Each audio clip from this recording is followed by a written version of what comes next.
We start with America's oldest college doing something multiple law firms, businesses, and top universities in this country have not. Stand up to President Trump.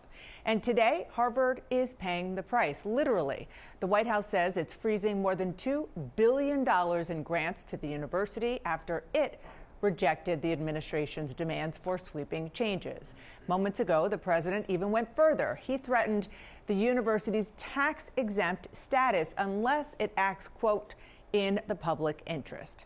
But is it really the public interest, or does it go well beyond that to what President Trump's political interests are?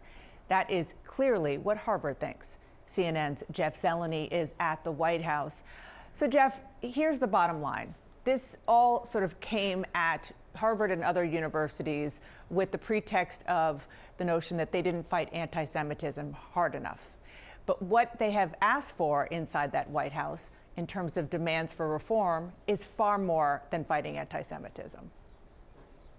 It certainly is, Dana. I mean, it spans the gamut of sort of grievances that have been built up by this president really since he entered public life and well before that. But you're right. I mean, the actual thing that sparked it, at least what the administration will say, are the protests that broke out across college campuses on October 7th, of course, when Israel was attacked. We saw them in real time. We saw them unfold, and that's what the administration is using as one of the examples. But let's look at a few other examples of just specific things that the administration has raised to a variety of universities. The elimination of DEI programs, reforming programs with records of anti-Semitism, university governance and leadership reforms, comprehensive mask ban. Of course, that goes back to the pandemic era.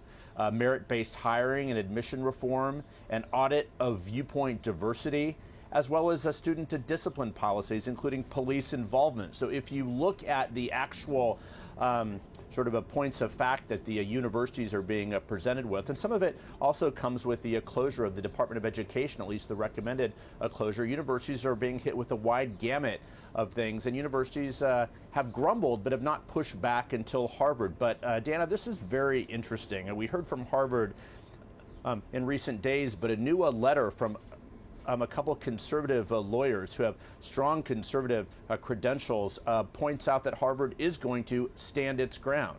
Let's look at one specific phrase from that letter from Robert Herr and William Burke. The university will not surrender its independence, they write, or relinquish its constitutional rights. Neither Harvard nor any private university can allow itself to be taken over by the federal government.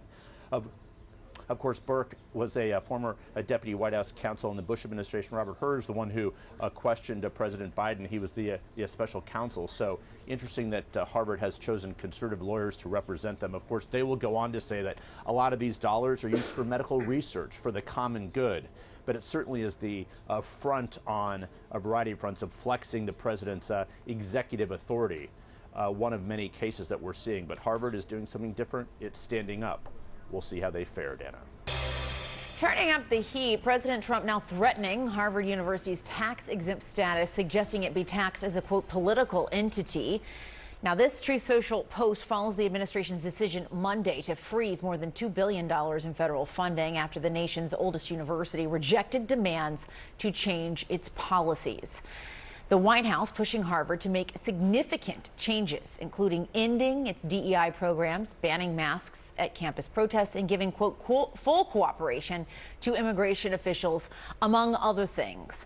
We're joined now by Ryan Enos. He's a professor of government at Harvard University. He's also part of a lawsuit filed by Harvard professors fighting these policy demands. And Ryan, I want to get to that in just a second. But first, we just heard from the White House Press Secretary Caroline Leavitt on this, and I want to play what she said and then get your reaction to what she's saying. Here's what she said.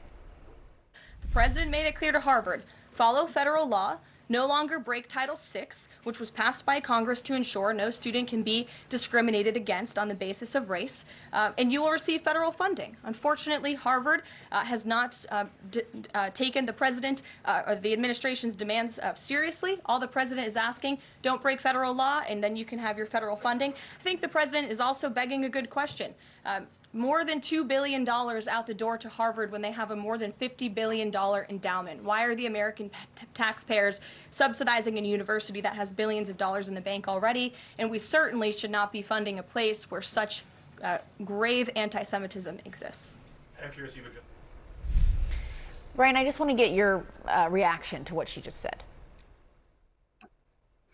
I would say two things. First of all, I don't think that any honest person believes that Donald Trump cares about anti-Semitism.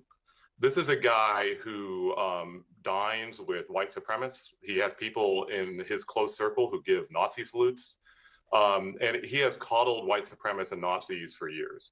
So this is not about anti-Semitism. That's a pretext for an authoritarian attack on universities, just like Donald Trump has attacked the press and other pillars of a free society. It's also the case that this $2 billion that they're talking about that goes to Harvard is funding that goes towards things like child's cancer research at the Boston Children's Hospital. And I would challenge Donald Trump to explain to the American people why he thinks he can take money away from children's hospitals. That's what's at issue here.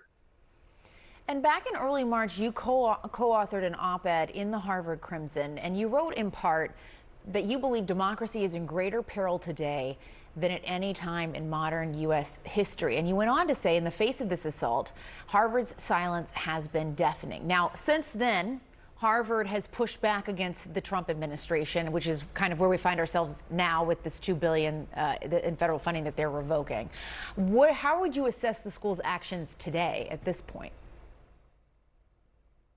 The school is doing the right thing. It's living up to its values, and it's living up to its responsibility as a leader in American society.